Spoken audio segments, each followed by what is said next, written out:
Canada is one of the safest and happiest countries.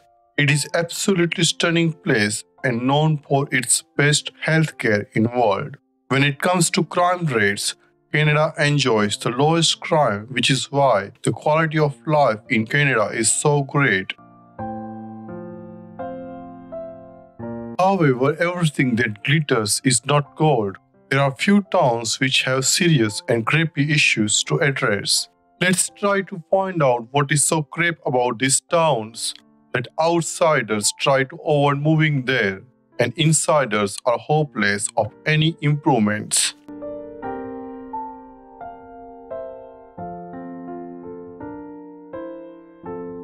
Timmins has cracked the top 10 in multiple areas for Canada's most dangerous places to live ranking.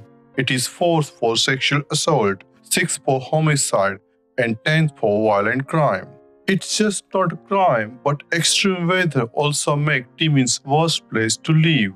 City gets 10 months of winter and 2 months of bad sledding. There's lot of crime and nothing to do here. People are rude and do lots of drugs and alcohol here. City is very old.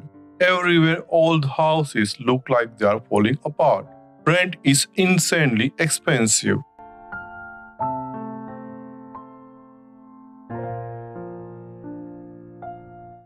St. Catharines and Niagara region is becoming cannabis capital, with cannabis trafficking or production crime rate of 205, nearly 10 times the national average. In 2020, the largest $30 million marijuana raid was made by NRP in St. Catharines. In 2021, police seized $14 million worth of cannabis in region. Well-organized and large-scale cannabis growing operation still exist in area.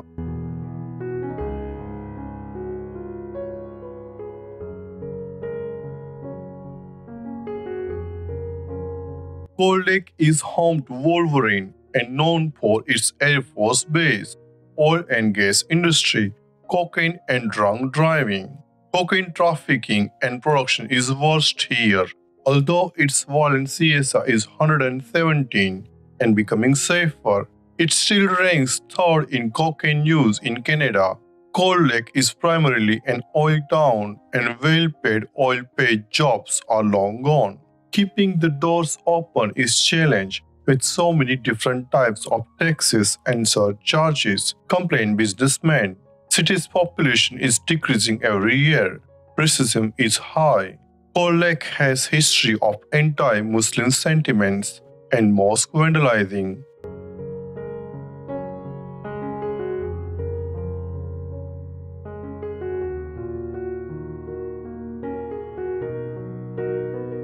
Selkirk is a town of about 11,000 people just northeast of Winnipeg.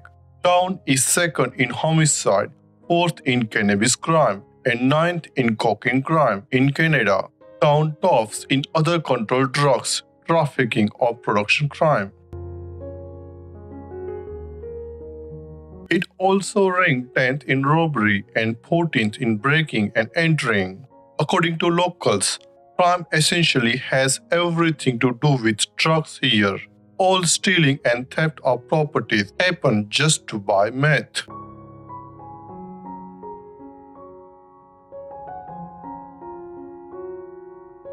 Portage, Prairie is a crime-ridden town full of meth and drugs. There is not a lot to do for adults in town. Racism is still pretty bad. For all your shopping and recreation stuff, you have to drive to Winnipeg.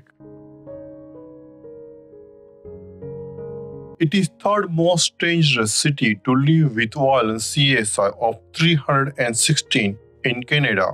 It is third in firearms offenses, 7th in sexual assault, 3rd in breaking and entering, 11th in robbery, and 6th in other controlled drugs trafficking or production.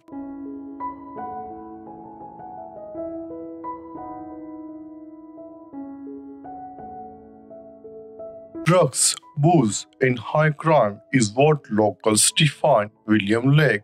There is a lack of transportation. City suffers from gangs and rainfall thefts problem. It's very boring place as you can only do fishing and hunting. Walking around alone at night is not recommended, and always beware of racist. It has very bad air quality and almost no job options other than blue-collar jobs.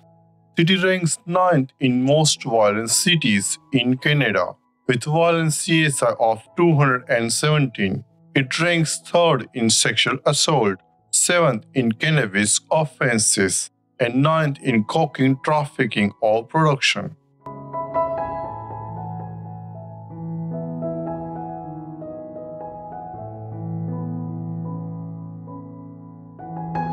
Wetaskiwin is 6th most violent and dangerous city with violent CSI of 232 and CSI of 217.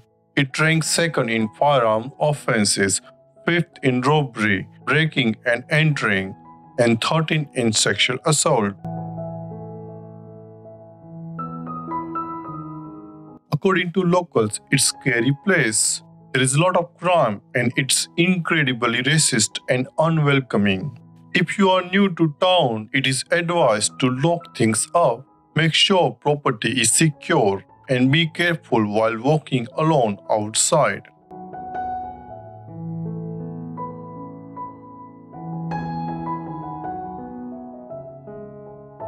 Regina is described as one giant outskirt. Regina is the middle of nowhere with poor travel and boring entertainment options. It is a long distance by road to anywhere. It is a drained swamp in field full of bad drivers and worse roads. No direct flights connections or absolute car dependency irritate residents. Weather is harsh, run-down buildings, increasing crime, crappy wind, and mosquitoes are worst problems to tackle. The meth problem has gotten really bad over the past few years. Regina is 28th most violent city in Canada.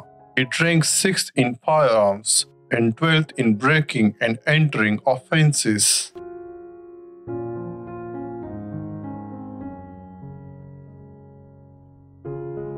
North Battleford is the gun crime capital of Canada. It is the 2nd most dangerous city and it ranked at 1st for firearms offenses, 1st for breaking and entering, 2nd for drugs, 3rd for robbery, 4th for assaults, and 2nd for youth crime. City seriously needs to address issues of drugs, poverty, gangs, and crime. What makes North Battleford so dangerous is depressing combination of both poverty and indigenous community. Drug dealers play in the daylight with little or no consequences. The nightlife is kind of lacking as the bars are kind of sketchy.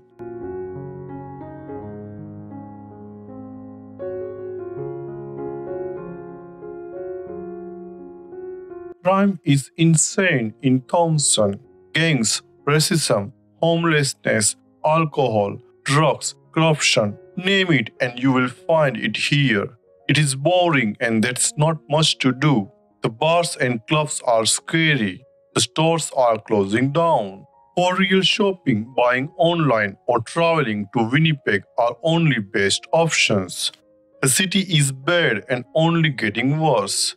You will find lots of depressed people trapped by the mine. The city is very dirty like ghetto with crunchy feeling. It is not at all good place to stay, work or raise a family. Thompson is most dangerous city in Canada.